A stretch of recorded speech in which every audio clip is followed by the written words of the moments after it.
وعن دولة مركلة عن كوب لونه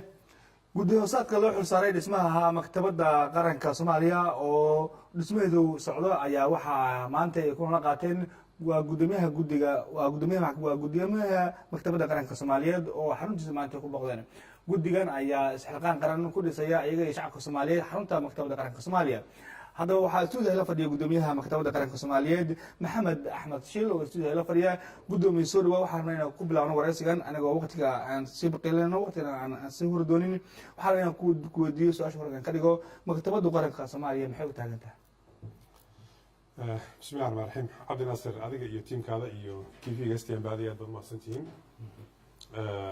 طبعا مكتبة قرن كأنت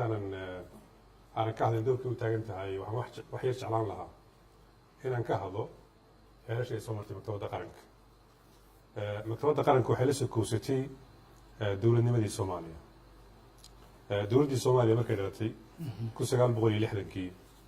وحمركي بعضك الصومالية دي دولة مركزي لاحظوا هاي دريمين أهمية أي أولى هاي كبعنتا أخرسك يقرالك يكايدين تحفظ تلك الصومالية سندي كوسجان بقولي لحدكودي إلى لحدني شنتي وحلقة عصر أوروكي يونسكو إنه دراسة كسر سميه قابل الله سميه لها مكتبة قرن طبعا دراسة دي وحلا صوص عري كل سجال بقول إحدى نشنتي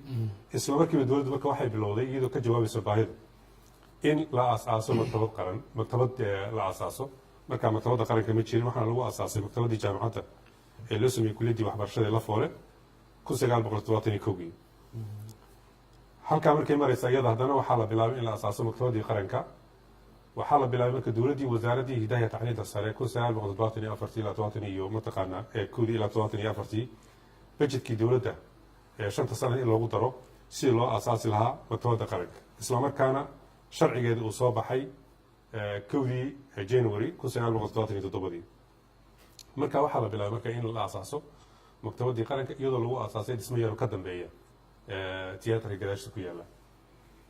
وحاله بلا مركز هذا إلا أساسا اسمها وين هذا اللي يجي كل سجال بقول سيدتن يصدح لي بلا بلا باسمه يسوون لما كل سجال بقول سيدتن يلحدي وحمركز سيدتن يلحدي إلا يسجاشن كودي دول دبك بربوليسي كفاية سنة مجتمع الصوماليات يعني متقنا مقالة مقدشو دكنا وحيا لي مركزي دولة بربوليسي بقول يأفرتن يكو كن أو أجابة يعني مبوك باترهلا مع جلد باترهلا مع جورنال باترهلا مبوك في البنية باترهلا ما وحاصل ما يلو معلومات كها طبعا وحي يودن بربولي كذب باش وكوض بحين هو هذا ماذا وزارة إدارة تعليم تسار وحبرشة هذا السكول هذا إدارة تعليم تسار هذا لو كون يلحي ترون كبلا بلا مركز ديب إن لوسو باهية دي لوسو قبته طبعا ماشو كل أساس يدد بدن بعد جنا وحوتي بدن بعد جنا إن لقى صاروا حول بدن بقالتي إلى حد يمرك لقى صار واحد ويعدنا لأن بمرك لقى يعتري وباهيدي كحدني waxaa marka la furay oo mataqaana prime minister ka dalka ama ra'iisul wasaaraha dalku uu furay 19 abriil 2018 iyadoo hadda leh qayb hore lagu akhristo magaranaysa meel yar oo xafiisya leh طبعا أهميتها markaan ka hadlayna u leedahay maktabadda qaranka ummadda Soomaaliyeed maktabad marka la taariifinayo national library ama maktabadda qaranka marka la taariifinayo waxa lagu taariifiyaa waa kaydinta xasuusta dalka way أنا قفك أجنبي جاي أنا قفك الصومالي جاي مركب ورا الصومالي إنه يحكوا قادو وأمشي كليه آدوي مكتبة قرنك وأمشي كليه معلومات كلوتهم توي وأمشي كليه أمتن وحي تاريخ لهيد النور لهيد اللقط لهيد متقنات حضارة لهيد نروك كيديوي بلاس أنت وحكوا سيدر ده طبعا وتقارن سودن كني مجال الموضوع هذا أنا أنجبنه وحكى بدن لحن جامعات بكويالا على اللحن كان جامعات تقريبا مجران في ليا وح رسمي لكن وح كبدن كنت كن أرضي بجامعة كشرة دلكن كنت كن أرضي جامعة كشرة ما أنت مقالة المقدسة مال أنت آذان أي وحكوا آخر سن كران أو أي أقوم تودي يجوك بتقنا كل سكران أما ريفرنس بوك يكيل كران منكم يالله فهذا لفت أيضا إني دبوش بأهمية ولا هاي waxay kale ahmiyad u leedahay mataqaanaa in dadka ajaanibta ama maktabadaha adduunka wixii ku saabsan Soomaaliya iyo taariikhdeeda iyo dadkeedaba ay ka xaqabtirto marka maktabadu ahmiyad weyn bay u leedahay dalka ما أنت بربرك intee lag ayuu soo gaaray burburka marka laga eego dalkan burbur ay soo maray dhowr 20 sano ah burburka soo gaaray maktabadda hantuu leegyahay burbur aad u weyn baa soo gaadhay waad qiyaasi kartaa dee 27 sana waxay deganeen dad soo barakacay deganaa oo dabcan saddexdeeda dababa macnaha buildingku waa building aad u weyn wey waa 5 building oo isku dhegan wey waa 3 dabaq wey dhulku aad buu u weyn marka nearly waxaa deganaa wax ka badan 200 oo qoys baa deganaa oo family baa deganaa ku noolaa meesha marka waad garan kartaa 200 oo family inay ku nool yihiin oo laga yaabo mataqaanaa dee xaaladooda aad garanayso dabcan damage xoog leh baa soo gaaray burbur xoog leh soo gaaray marka laakiin waxaan rajaynayaa insha allahu tacaala haddii alla yidhaahdo in burburkaasi hadda laga soo bixi doono agabkaas aad sheegtay oo buuga leh oo canjalada leh oo jaraa'id leh wax ma nooleeyihin waxaan filayaa hal kursi oo anaga muusiyahama u talagalay baa yaallo oo mataqaana ka soo haray wax wixii agab yaallay meesha oo uu nin uu yidhi mataqaana markaa anigu meesha soo degayey kursigana nagu iibay macnaha 92 meelahaas soo degay marka kursi markaa dhinacu ka waxa weeye ka dadilacsan iyo ka wada kursigaas ku gaabaya lahaa marka muusiyam hayna waa 18 April sanadkan 2018 dib ayaa loo howlgeliyay ilaa hadda maxaa qabsoomay ilaa hadda waxaa qabsoomay in buugaag badan oo deeq aan helay oo mataqaana qaabku hadda laga faa'iidaysto waxaan helay shaqaale mataqaana hadda maktabadii u shaqeeyay inay joogaan waxaan helay in dadkii mataqaana servicekii ay u samayso inay hesho waxaan helay in mataqaana bal la yegleelo oo mataqaana dee basekii asaaska ah maktabadda qaranka loo sameeyo meel laga duuli kara la sameeyo marka hadda waa meel shaqaysa oo loo soo shaqo tago oo ardadu ay yimaadaan oo dhalinyaradu mataqaana dee inta annaga awoodda ay dhanta lagu akhristo way marka la eego maanta guddiga ay tagay kormeerka loo xilsaaran guddiga loo xilsaaran inta ay maanta tagay maxay kala hadleen kormeerka dib marka hore dee waxaan u mahadcelinayaa horta madaxda dalka ee u horeeyay madaxweynaha dalka maxamed cabdullaahi farmaajo iyo ra-iisul wasaarihiisa xasan cali kheyre oo ficlan markuu annaga ra-iisul wasaaruhu noo imanayey nagu noo sheegay in ma garanaysaa barnaamij xilqaana oo dalka gudihiisa laga dhisi doono meesha barnaamijkiiba mataqaana maanta annagaana soo gaaray maktabadda qaranka weegga hore wuxuu ahaa matxafka maanta annagu ahaa dabcan waxaa liidgaraynayay oo mataqaana hogaaminayay wasiiru dowlaha waxbarashada hidaha iyo tacliinta sare cabdiraxmaan cabdulla jaaburi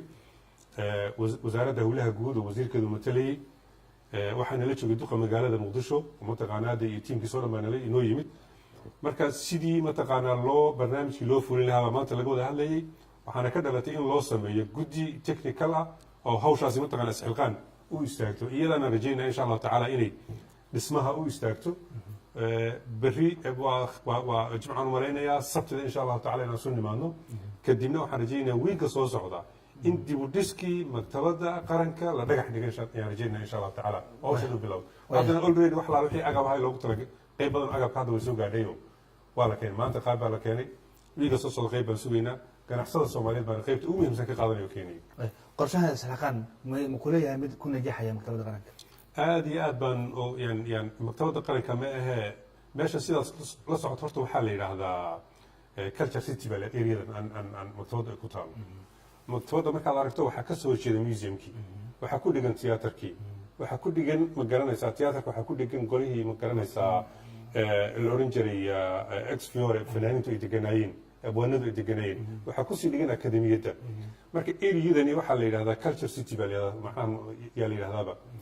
marka isxilqaanku hadda waxaa laga bilaabay madxafka iyo maktabadda iyo mataqaanaa iyo tiyaatarka tiyaatarku waa la dhagax dhigay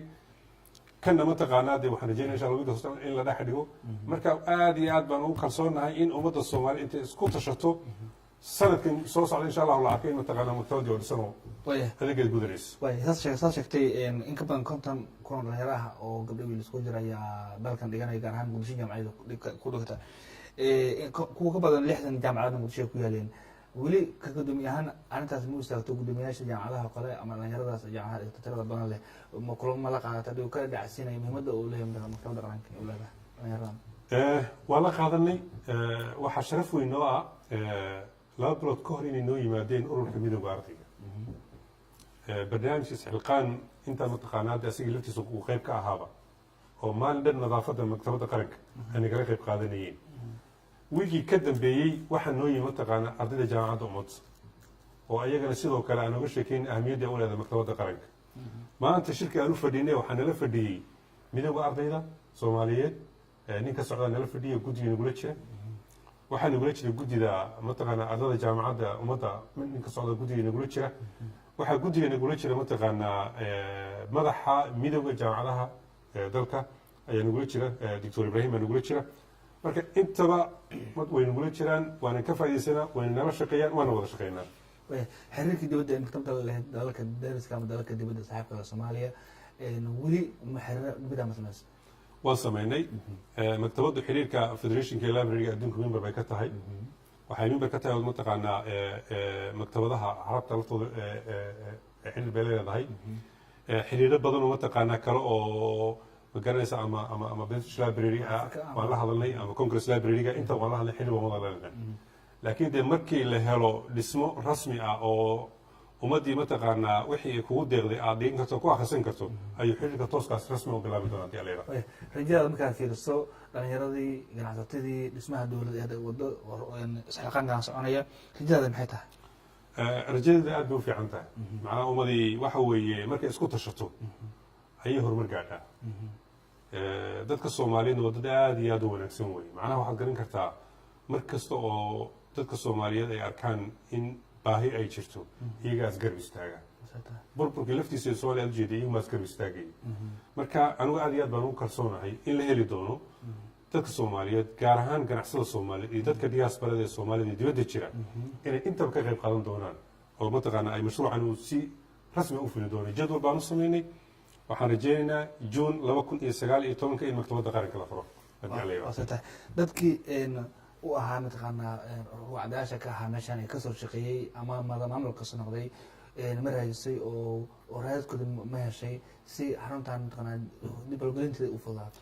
طبعا dee ninkii markii uu dowladda burburisay agaasimaha ka ahaababa noo yimid oo wada aragno wada qadayno nala jooga dadkii markaa ka shaqaynayay inna waa dibadahay aadayni inna waxa weeyaan mataqaanaa dee waxaa laga yaabaa inay naga hooseeyaan laakiin way jiraan dadaan la xiriirnay gaar ahaan dadkii hoggaanka ka ahaa mataqaanaa agaasima ka ahaa ilaa hadda dowladda intii la bilaabay ilaa dowladda intii burburisay laba nin isaga dambeeyey marka labadii niban waa la xiriiray aad iyo aad waa mahadsantahay gudoomiyaha maktabadda qaranka Soomaaliya Maxamed Axmed Shilo barnaamijka marti ku hayo ah